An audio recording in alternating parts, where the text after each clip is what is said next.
Hi, my name is Emma Durian. Welcome to the Washburn Rural High School broadcast of the Blues News. And my name is Cole McKnight, and this week we'll be covering the recent activities of the Rural JROTC and debate programs, along with our teacher spotlight and a look at the movie of the week. This is the Blues News. History was made when our four-speaker debate team was recognized for going undefeated at the 6A state tournament. Our two teams, Campbell Height and Cherie Chidambar Nathan, along with Sophie Heinen and Terrence Bird, put in a lot of hard work in the order to secure the championship title.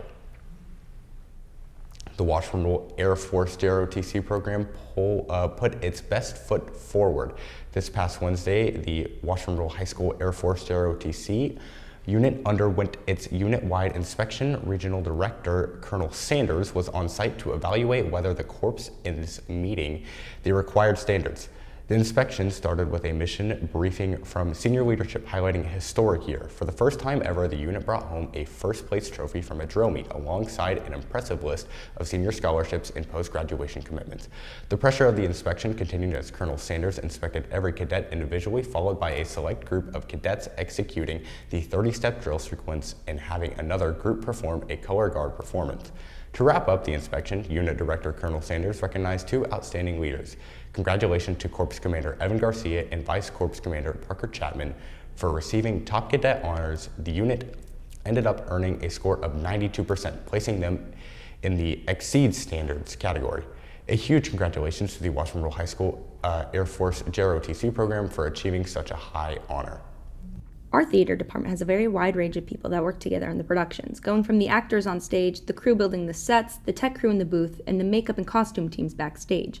But what makes this group of people a community? I mean, first off, all the people there were really nice. I remember I tried out sports, I did dance, and I remember of all the things that I did, I felt most drawn to theater because all the people there were just so nice. And it's just really a space where you can just be weird and be fun, and you get to wear fun costumes and pretend to be someone else for a bit. And it really lets you, it's like playing pretend. It really lets you connect with your inner child or whatever. I think community is one of the only things in theater. That's why it makes theater work, is because we're all a family. We're all working together to achieve a common goal. It's very similar to sports, really, if you think about it. You're all working together, you're achieving a desired result, and that's why I think theater is amazing, because I've made so many friends in theater. I would just say to go out there and take that step forward, because it's going to feel like there's nothing there to catch you, but there's always another step after the one that you step off of. And there's always going to be something or someone to catch you, especially in a troop like ours, where we just have so much love and support for every single person, that there is going to be someone there to support you and help you get out there. But you just need to make that first step, which is so scary every single time. I mean, everyone who's in the troop knows what that first step feels like, and it is very scary, but you've got to make it. And then once you do, you will step into a new world of just excitement, and I assure you that you will love it. I think I keep coming back to theater just because of how much it pushes me past my own limits and makes me grow. Not only that, but also the community that I'm surrounded around. All of my friends are super supportive and amazing. We are all constantly trying to be better humans and be better friends for each other. And we are just all super, super ambitious and creative people. And I just love to be a part of that community because it not only helps me be a better person, but it helps me be a better person for other people. With the long weekend last week, Chase had time to rewatch a known masterpiece. Let's hear what he has to say about it. Hi, I'm Chase Klossman, and I'll be hosting this week's Movie of the Week. For this week, we're going to dive into the sci-fi classic, The Matrix. Directed by the Wachowski twins, we follow computer hacker Neo, played by Keanu Reeves, who begins to question the reality around him. As Neo draws deeper towards the truth, he meets Morpheus, played by Lawrence Fishburne, who offers him a choice that'll change his reality. In the scene you're about to watch, Neo is faced with two pills, one red, one blue. One will allow him to remain in the comfortable illusion he's always known. The other will reveal the truth, no matter how unsettling it may be. Here's the iconic red pill or blue pill scene from The Matrix. This is your last chance. After this, there is no turning back. You take the blue pill, the story ends. You wake up in your bed and believe whatever you want to believe. You take the red pill, You stay in Wonderland, and I show you how deep the rabbit hole goes.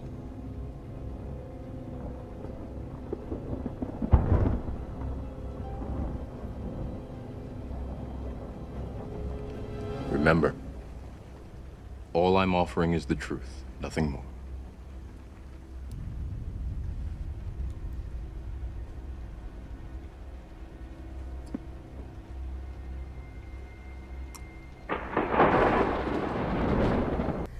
Now, into the realm of sports. One strong group of Washburn Rural girls is on the road to gold. Here's Cole with the inside scoop of Joe's Gym. Joe's Gym is heading down to Nationals in Austin, Texas on March 26th and is there until the 29th. To qualify for Nationals, you need to have a certain total between your squat, bench press, and deadlift. Here are 3 students to tell us more. We are Joe's Gym. Yay! My name's Cassidy. My name is Jenna. My name's Alicia. So, what is your guys' favorite lifts? Anything but squat because I hate it. My favorite lift is squat because I'm really good at it. My favorite lift is squat because I'm good at it. So, who has influenced you guys the most to keep on lifting? For me, it's definitely these two and my best friend Jackson.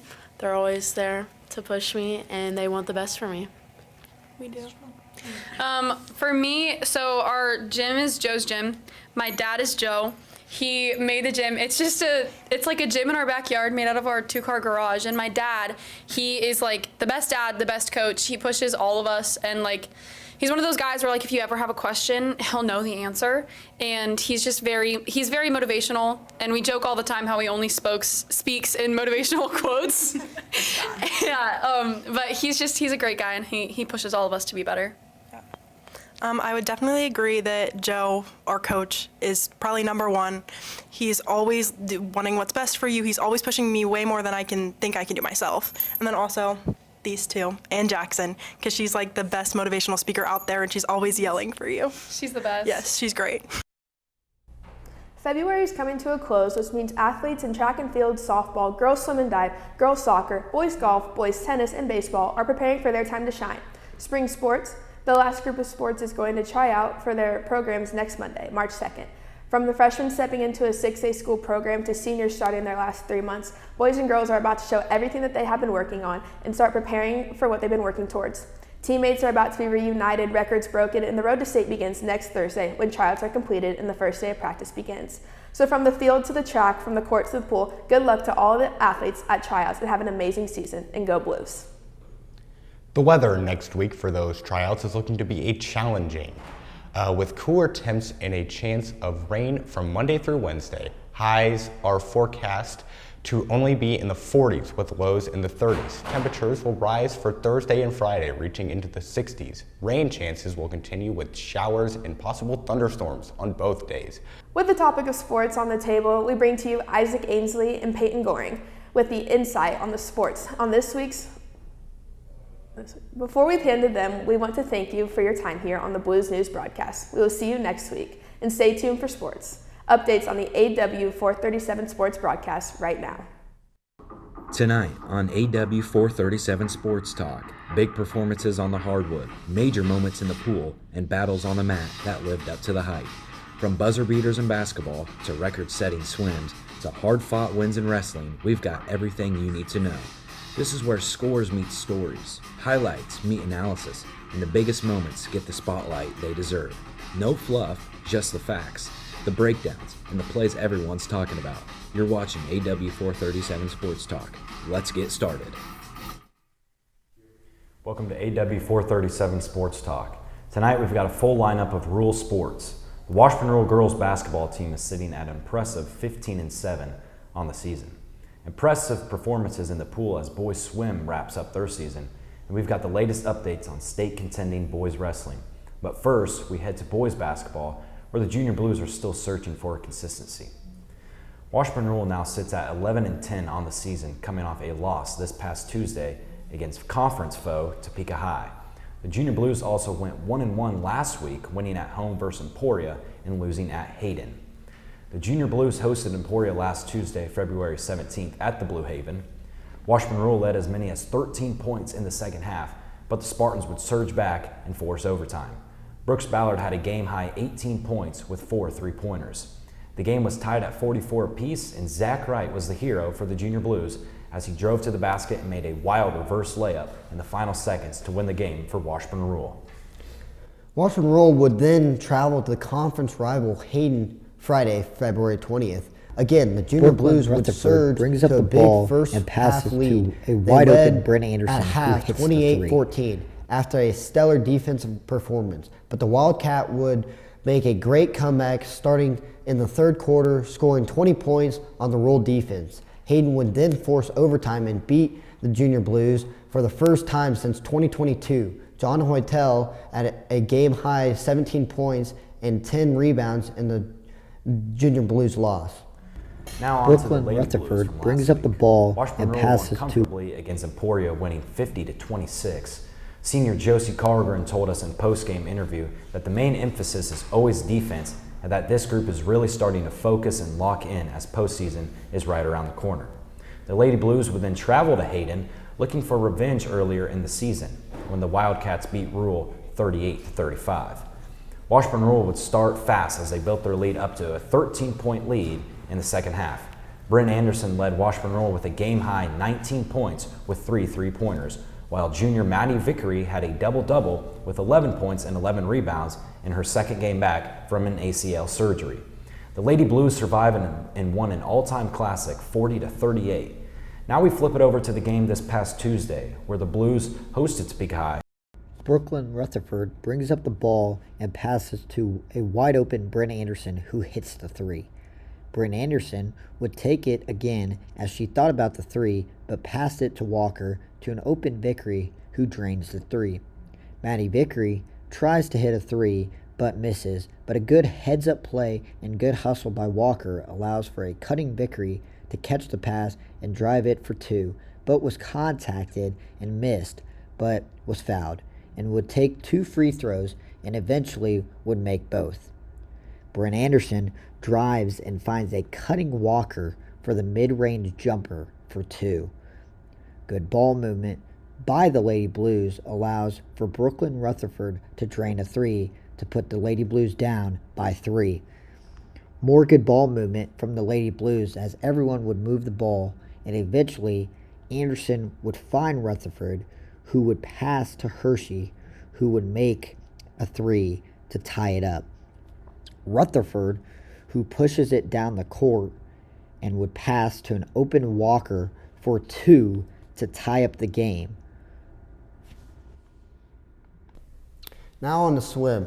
Washburn Rural junior Daniel Allen claimed the Class 6A state title in the 100-yard butterfly and collected 4 total state medals, leading the city's swimmers at Saturday's state championship held at the Shawnee Mission School District Aquatic Center. Washburn Rural sophomore Thomas Apin also earned 4 state medals for the Junior Blues, who finished 6th as a team with 143.5 points. Junior Audrey Morris Jepson and sophomore Castle Wallace swam on Rule's 200 medal relay, while Wallace and sophomore Quinty Jepson swam on the Junior Blues 200 free relay. Now on to wrestling. Washburn Rural led the way with 12 state qualifiers for the Class 6A state. Tonight on AW 437 Sports Talk, big performances on the hard Competitor for state, with 11 individual regional champions. Leading Rural to a third-place 6A regional team finish were regional champions Landon Coker Munoz, a senior 144-pounder, and junior 215-pounder Jaden Baum. Coker Munoz, a senior 2-time state champion and 3-time state finalist, won the regional title at 144 pounds to improve to 35-4 on the season. Baum, a junior 215-pounder, improved to 25-4 on the season with a 16-1 technical fall over Wichita South senior Jaden Kirk. Baum posted a third-place state finish in 2025 as a sophomore. The 6A state meet will be contested Friday and Saturday at the Advent Health Sports Park in Overland Park. Now on preview this Manhattan matchup, Isaac. Obviously a big rival coming to town for Washburn Rural. Let's start off with the girls. Give me some keys to victory. Yeah, the girls, they got to play fast. They obviously got to play defense, like Josie Collier said. Got to have good defense, got to shut them down, and got to play fast and loose. Maddie Vickery also, I would say, if you get her the ball in transition or let her go to work, Junior Blues might win this game. Yeah, Maddie Vickery's got to get off to a hot start from the 3 in the paint, and that allows others to get involved, like Ella Hershey from the 3 or Bryn Anderson from the 3 as well. Now on to the boys' action. Washburn Rural 11-10 on the season now. You have to hit outside shots. Really weren't falling this past Tuesday against Topeka High. John Hoytel has to have a huge game, control the game offensively and defensively. And I would say get Brooks Ballard the ball, let him get hot beyond the arc.